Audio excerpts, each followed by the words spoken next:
Најпрво сакам да ви се заблагодарам за овој навистина топол пречек тука во Велес.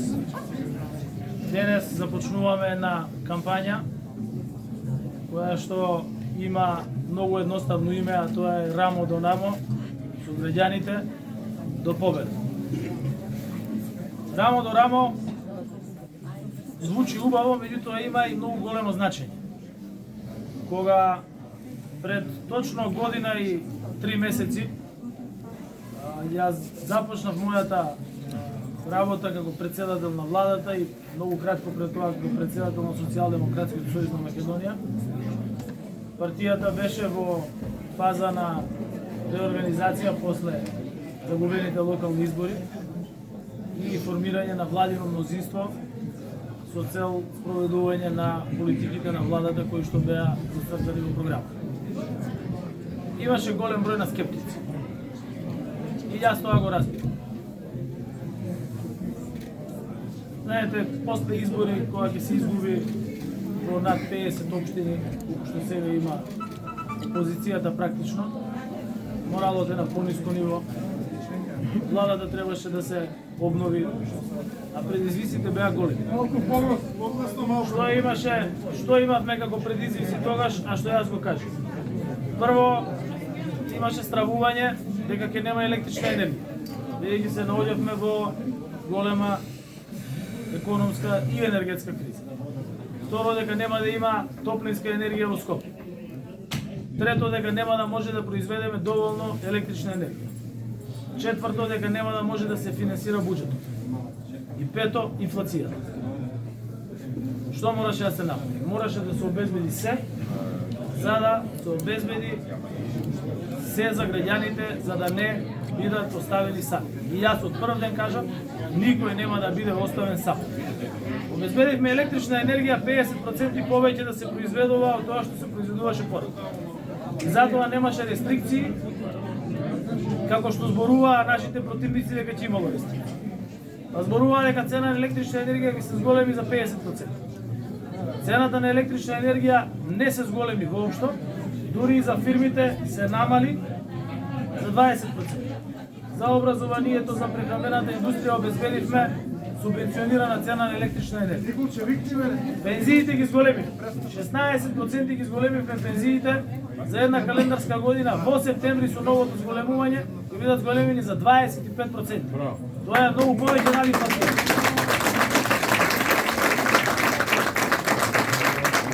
Минималната плата ја зголемивме на историско највисоко ниво.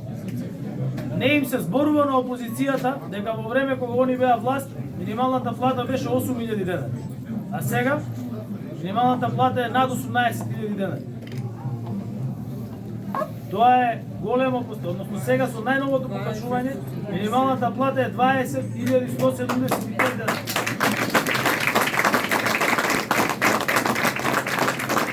Prosečната плата беше 20.000 денари. Сега prosečната плата е 34.500 денари. Инфлацијата од октомври намалу секој месец се намалу. И јас ви уверувам дека априлските бројки ќе бидат многу помали од мартовските. Затоа што имавме храброст и имавме знаење да ги замрзнеме цените на основните прехранбени производи. И сите граѓани тоа го поздравуваат. Јас не чекам да ми дојдат извештаи во канцеларија. Јас секогаш одам да проверам во маркетите, да видам дали се почитуваат одлуките на владата. И одлуките се почитуваат. Никој нема да може да прави профит на грбот на граѓаните во време на криза.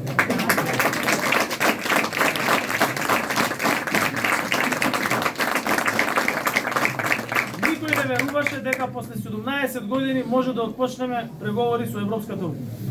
И тоа го направи. Правеа протести и демонстрираа дека ќе сме го изгубиле јазикот, ќе сме изгубиле идентитет, ќе сме биле асимилирани. После повеќе од 6 месеци од како ја донесовме одлуката во собрание, благодарејќи на пратениците, тука имаме двајца пратеници од Велес, кои што навистина на храбар начин го застапуваат. Ние имаме отпочнати преговори со чист македонски јазик, потпишан договор за прв пат во историјата на државата на македонски јазик со сите други јазици на Европската унија и заштитен идентитет признаен од сите представници што доаѓаат тука од Европската унија. Дел од културите на сите европски држави во Европската унија. И тоа го направи. Она што го имаме пред нас, тоа се уставни измени кои што ќе треба да вклучат и други делови на народот. И јас сум убеден дека во собранието има сили, и има демократски капацитет, и има луѓе со визија, без разлика од која политичка партија се. Да ја донесат одлуката и државата во ноември да ги отвори поглавијата и до 2030 година да станеме земја членка на Европската унија.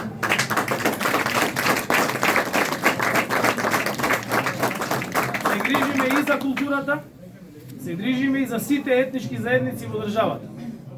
Ама се грижиме и за македонците и македонската православна црква.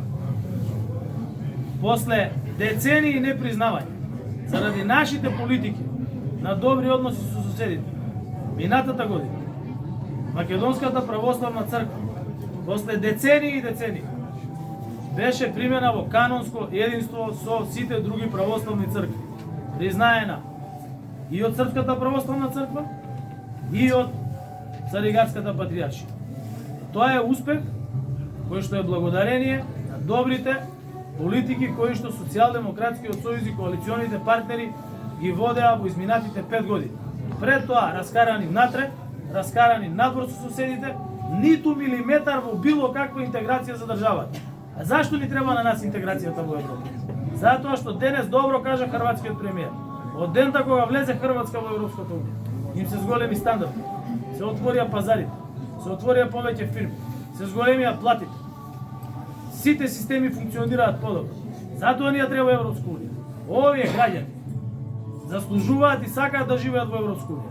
Ама не да живеат во Европска унија во туѓина, во туѓи држави по кои што се членки на Европска унија.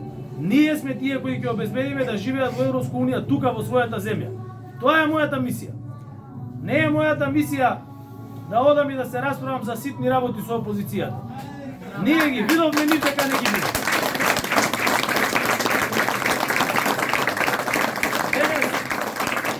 Денес ми доаѓа еден пријател кој што е од опозиција и вели, бе, локалните избори кога се?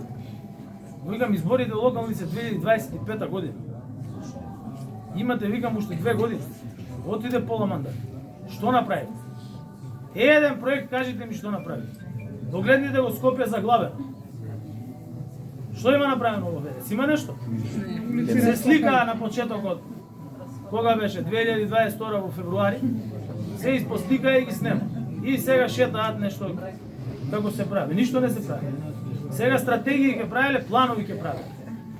Тоа кога не знаеш што да правиш, кога ништо не работиш, тогаш седнуваш и некакви планови ќе кроиш.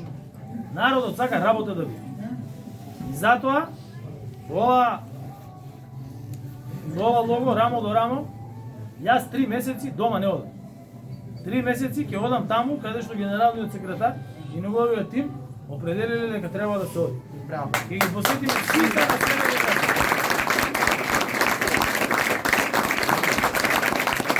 Сите функционери на партијата, од советник во општина, од член на општинско раководство, до членови на највисоко раководство, пратеници, советници, председател на партија, подпредседатели, секретари, сите ќе одат да кажат на народот што сме направиле во изминатата година, што сме направиле во изминатите 4 години и што планираме да направиме во иднина. И да слушаат се што ќе им кажат луѓето, да слушаат и да спроведат.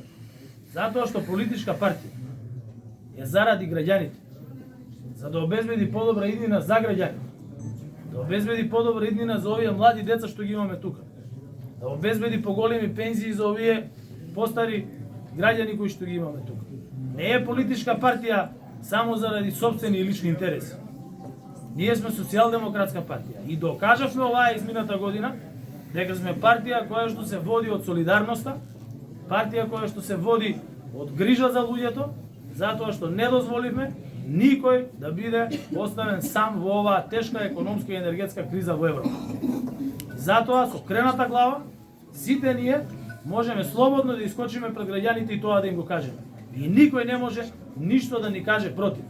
Затоа што сите бројки кои ќе ги погледнете, тоа е направено. И јас ветив дека ќе ги почнеме најголемите инфраструктурни проекти оваа година. Коридорот 8 го започнавме вчера. Коридорот 10 ден ќе го започнеме идниот месец. И ќе видите дека таму со багери ќе биде пуштањето на автопатот Прилеп Битола.